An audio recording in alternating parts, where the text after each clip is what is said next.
বলতে না পারে আমার ক্ষুধা লেগেছে, সেজন্য বলতে না পারে, প্রত্যেক ঘরে ঘরে যেন একাদশী। আমি আমার ছোট ভাইদেরকে বলে দেবো, একটা অনুরোধ আমার রাখো ভাই, তোমরা 5-7টা ছেলেরা প্রত্যেক একাদশীর আগের দিন, আগামী একাদশীর আগের দিন প্রত্যেক ঘরে ঘরে যাবে, গিয়ে সবাইকে অনুরোধ করে আসবে আগামীকালকে যেন একাদশী ব্রত করো।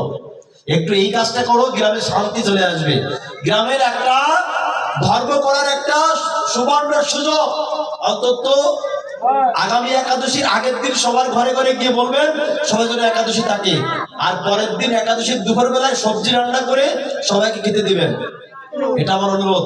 আমি অবশ্যই ফোন করে খোঁজ দেবো, যদি আসার সুযোগ থাকে আমি অবশ্যই আসবো, আর যদি আসতে না পারি তবে ফোনে ফোনে আমি খবর নেব। বাবা আপনার সাক্ষী কিন্তু, ঠিক আছে? গ্রামে যারা আছি বাবাদের সাক্ষী, আমার কথাটা নেওয়ার চেষ্টা করেন। পুরো পরিবার বদলে যাবে, পুরো গ্রাম বদলে যাবে মা। সেদিন একাদশীর দিনে, ভৈমী একাদশীর দিনে ধুলগ্রাম দাসপাড়াতে পরিবর্তন হয়ে গেছে মা। তারা সংকল্পে বাধা হয়ে গেছে। তারা একাদশীর দিন কোনো মুরব্বীকে নিজের সামনে দাঁড়িয়ে তারা এখানে বললাম, বাবা আপনি যদি আজকে মারা যান কালকে 2 দিন হয়ে যাবে, আপনি একটা একাদশী করতে পারবেন না? যার জন্য যা প্রয়োজন আমরা ব্যবস্থা করবো, করবেন না? তিনি কথা দিয়েছেন আমাকে। তিনি কোনোদিন আজ পর্যন্ত 63 বছর বয়স, তিনি আজ পর্যন্ত কখনো একাদশী ব্রত করেন নাই। তিনি এই একাদশী, ভৈমী একাদশী করেছেন এবং তিনি 2 বার গ্রহণ করেছেন। দুপুরবেলা সবজি খেয়েছেন, রাত্রেবেলা তিনি বলছেন আমি খুব ভালো আছি। একাদশীর দিন অন্ন খাইলে প্রত্যেকটা গ্রাসে গ্রাসে ভ্রূণ হত্যাজনিত অপরাধ আপনার শরীরে গ্রাস করবে এবং প্রত্যেকটা শিরা উপশিরায় আপনার অপরাধ ঢুকে গিয়ে আপনার শরীরকে অনেক ব্যাধিগ্রস্ত করে দিবে। শরীরে একটা মন্দির, আর মন্দিরের মধ্যে ভগবান থাকে, আর এই শরীরে একটা দুঃখলয়, সংসারে একটা দুঃখলয়, দুঃখ আসবে, শরীরে কষ্ট হবে। একাদশীর দিন আপনারা অন্তত একটু ফল খান। এদিন তো 500 টাকা খরচ হইলেও তো একটা সংসারে হয় বড়, দরকার নাই 300 টাকা খরচ হোক, তাও দরকার নাই 200 টাকা খরচ হোক একটা সংসারে। 200 টাকার একটু কাঁচা বাজার জেনে রাখবেন, সবটা খাওয়া যাবে না, কিন্তু লাউ খাওয়া যাবে না, কুমড়ো খাওয়া যাবে, কুমড়ো, কাঁচকলা, পেঁপে, আলু, বাদাম। আর আরেকটা কথা জেনে রাখুন, যদি আপনারা এইভাবে ব্রত করতে চান তাহলে সহজ উপায়, আপনার সত্যি শরীরকে স্ট্রং রাখবে এবং ভালোভাবে ব্রত করতে পারবে। সেটা কি?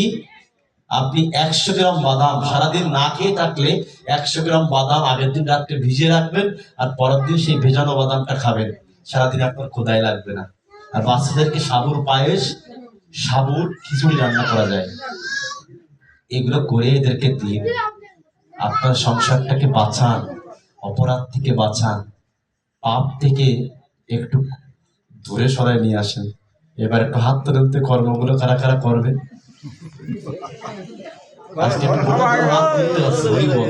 আমি খুশি বাবা। আমি আমার কালাসাদের চরণে জানাই, এই প্রত্যেক ভক্তের দিকে যেন কালাসাদ লক্ষ্য রাখে।